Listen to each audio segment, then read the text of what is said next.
So you are a horse whisperer. That's what they whisper about me.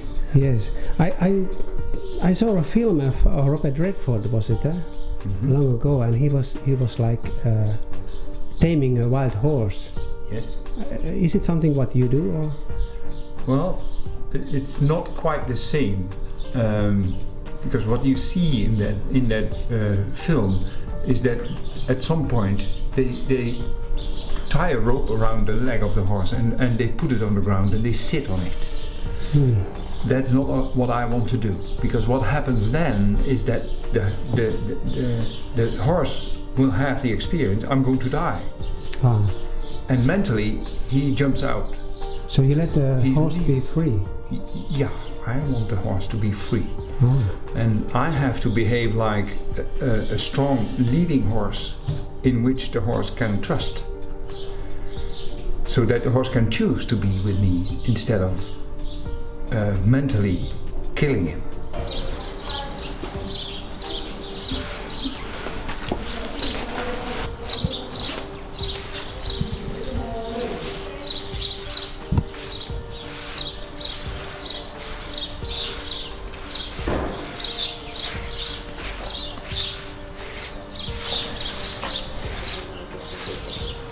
How many years have you been doing this horse?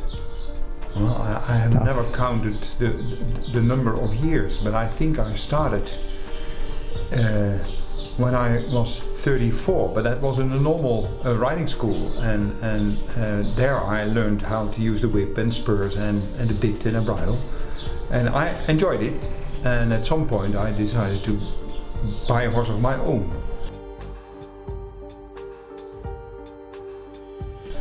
And it was very nice to have a horse of my own. And you had one horse? In the beginning. In the beginning, it's only one. And I taught the horse how to be ridden and how to drive a carriage. And it was very nice. And at some point, I decided to go into competition.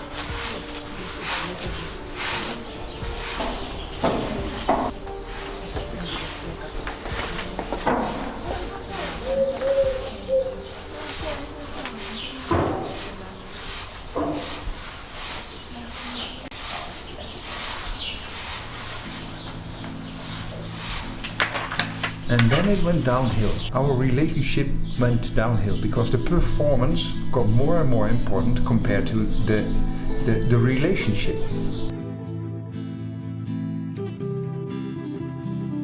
Because then I wanted to win the competition. And then I started to use more and more force. And my horse didn't like it anymore. I didn't like it anymore.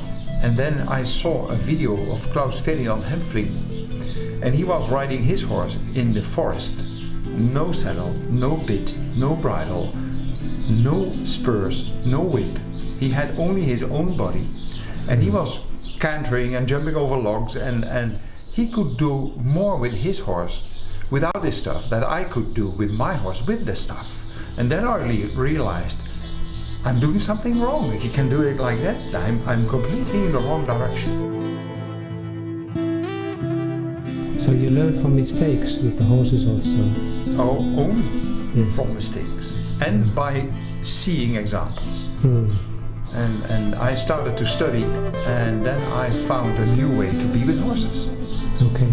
I started to understand their body language, and the most difficult part in this whole thing was understanding my body language and being able to direct my body language.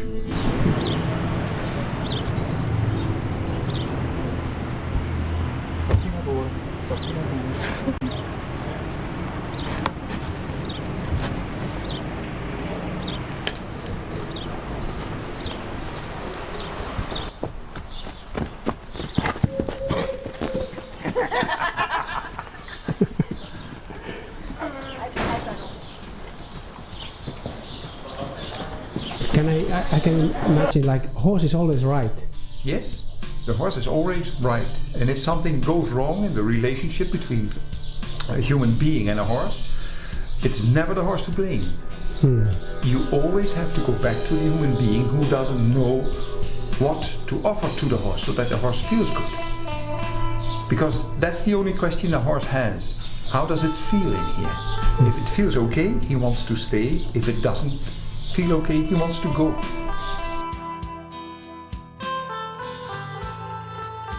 We are now near to our bee stable. We have the hives here, and this is where our honey is coming from. Okay. And with the bees, it is exactly the same as with the horses.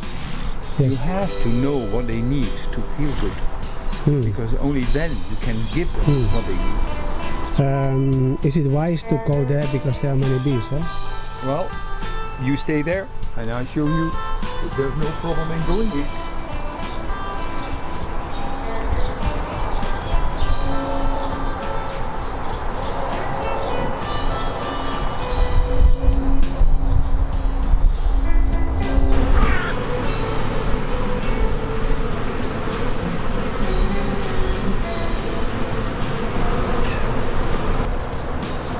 How many kilos honey you get? Well, this year it's exceptionally because we have already 136 kilos and there are still a lot more coming. And this is because the spring was so beautiful. All the flowers were coming behind each other. If it's a cold spring, then they come all at the same time, and then the bees are not ready to have the biggest advantage of that. But because now they could grow together with the flowers, we have a lot of honey now. Can you whisper with the bees also? Yeah, you have to. Yes. How do you do it?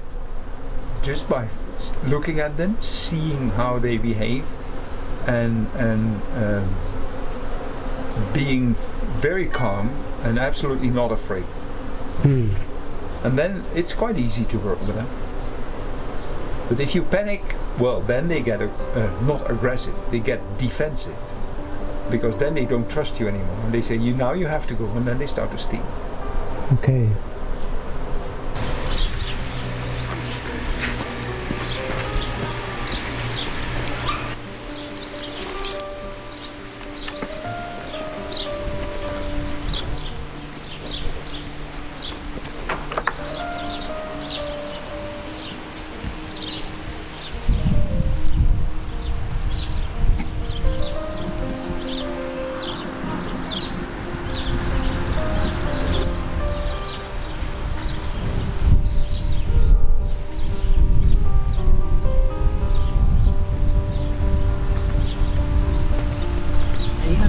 Also in Finland. Yes, a lot. A lot since. Which places? Oulu, Rovaniemi, Porvoo, and now I'm still Virumäki. Okay. And more places. I go there this summer again.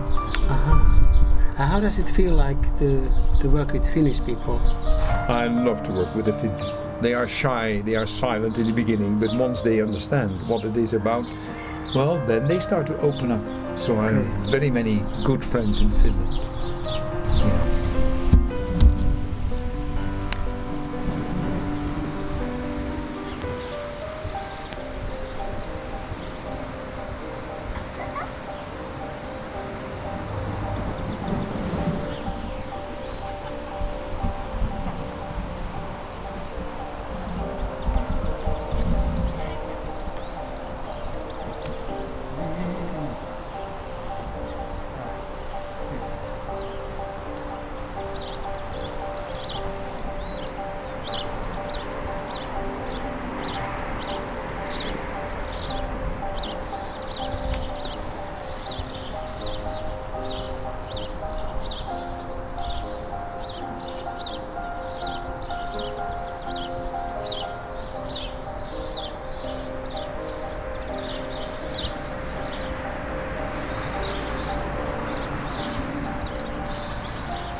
and I love the people there.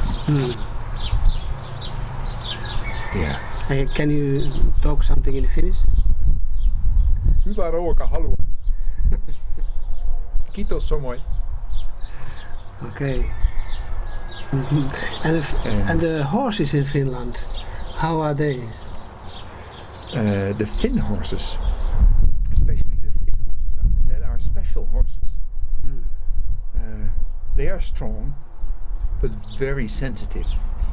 And what I many times hear, they are so strong you have to be tough with them, which is not true. You have to be very precise with them.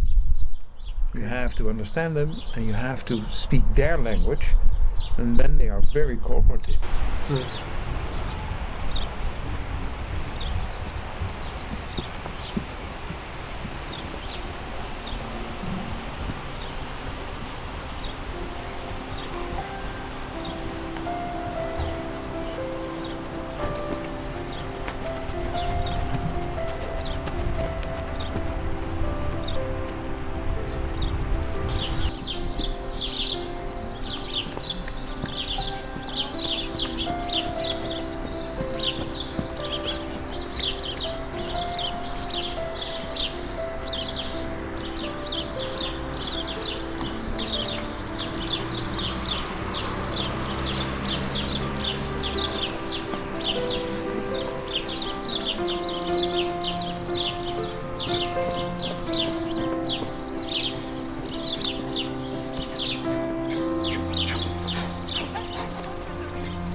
Ja, bra!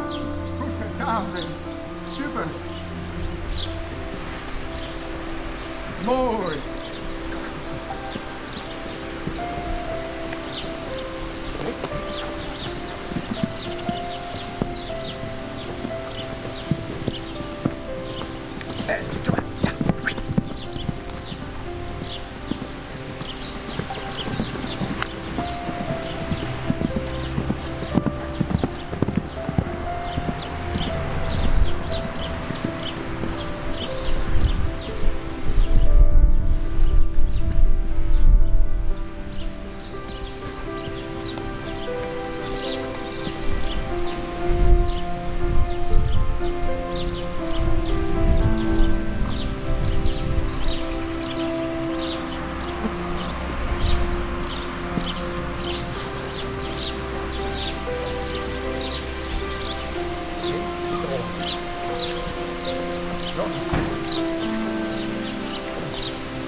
What do people get, like then when they come to course, and what do they get from this? They get the creeps. Because in the beginning they have no clue what is going on. Yeah. They see the things and they say it's magic, or this guy is gifted, which is not the case. It is only being able, and everyone is able, learning in being in here and now, and see the horse is doing, and how the horse is reacting on you. And what is the most difficult part is we are not aware of the things that we are doing. So we become aware of ourselves. That's the only way to be with horses, or to be with dogs, or to be with bees. That's controlling your own state of mind. Goed. Hier, hou er eens mee op. Goed. Niet doen. Genoeg. Terug. Terug. Ja, braaf. Dat is mooi. Kom maar terug. Ja, braaf.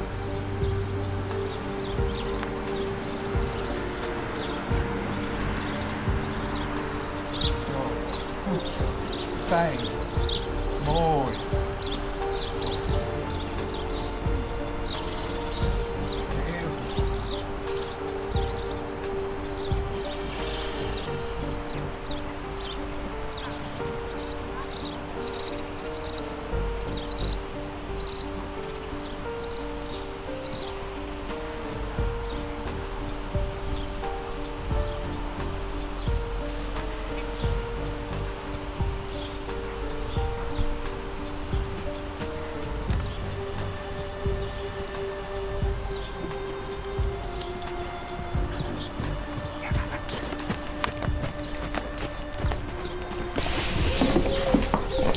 Heel goed.